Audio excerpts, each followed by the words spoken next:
What is up guys, Tristendo here. Is the M1 iPad Pro worth it in 2022? Well, the iPad Air M1 just came out this year and it's cheaper. Well, yeah, but the Pro still has features that the Air doesn't have. Yeah, but the iPad Pro might get a refresh this year. Well, you don't know that. Well, you don't know that you don't know that. Just cue the B-roll. Let's tech it out. How'd you even get in here?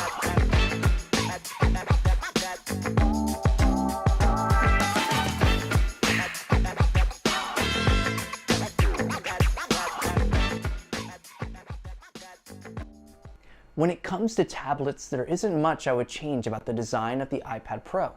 Apple was ahead of its time when introducing this design language of squared-off edges and utilitarian aesthetic.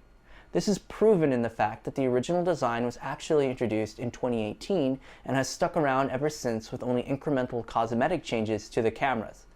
This is also transparent in Apple's shift to changing all their flagship devices to this design language, from the latest iPhones, MacBook Pros, iMacs, and even the M2 MacBook Air.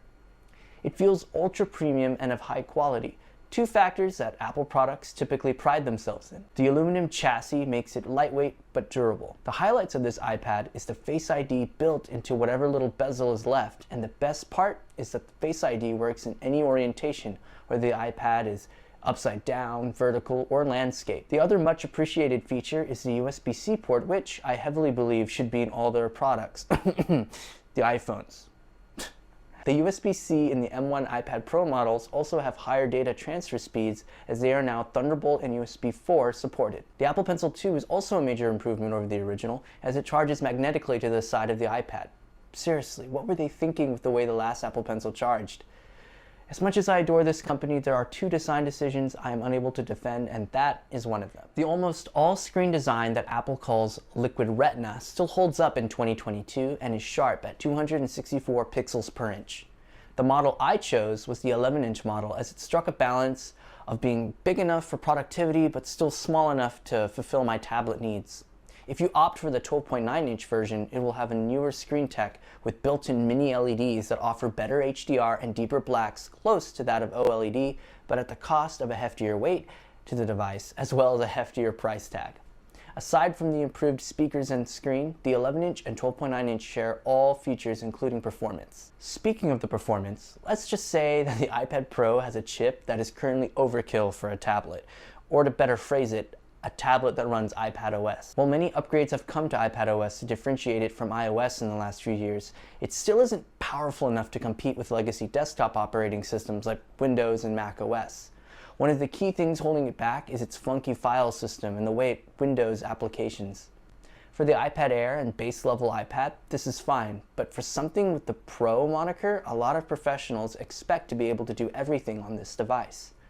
Technically you can, and it very well may be the future of computing as we know it, but if you were to ask me what I would rather do my professional work on, I will always be faster, at least on macOS.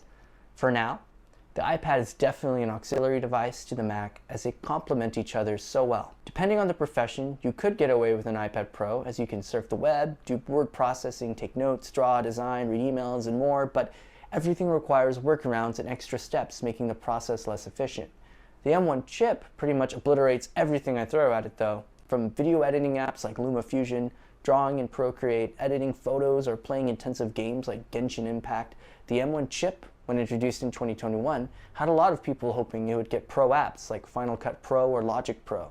When it didn't, there was an uproar for the lack of use for a desktop chip in an iPad.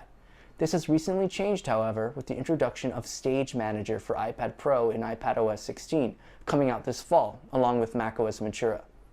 This is the first feature that is exclusive to M1 iPads, as it utilizes the faster storage speeds for memory swapping and the extra RAM. Whether or not Stage Manager is worth it for the M1 iPads is yet to be seen, but I will cover that as soon as it is available. Is the M1 iPad Pro worth it in 2022?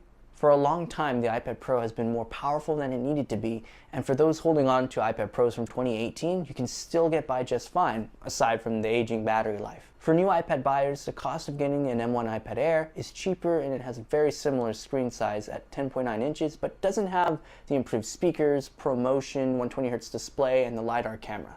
If those things don't bother you though, for the average person I recommend the M1 iPad Air, as it is compatible with the Magic Keyboard and Apple Pencil 2 at $200 less when comparing the base models. Keep in mind that the iPad Air starts at 64 gigabytes.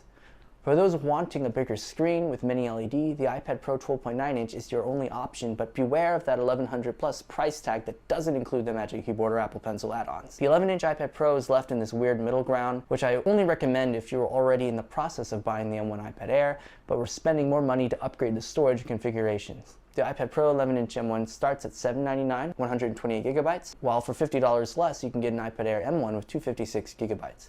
It's up to you if you want more storage or more hardware features. If you guys enjoyed this content, make sure to like this video and subscribe so I can continue to make videos that I hope can help people with their tech decisions.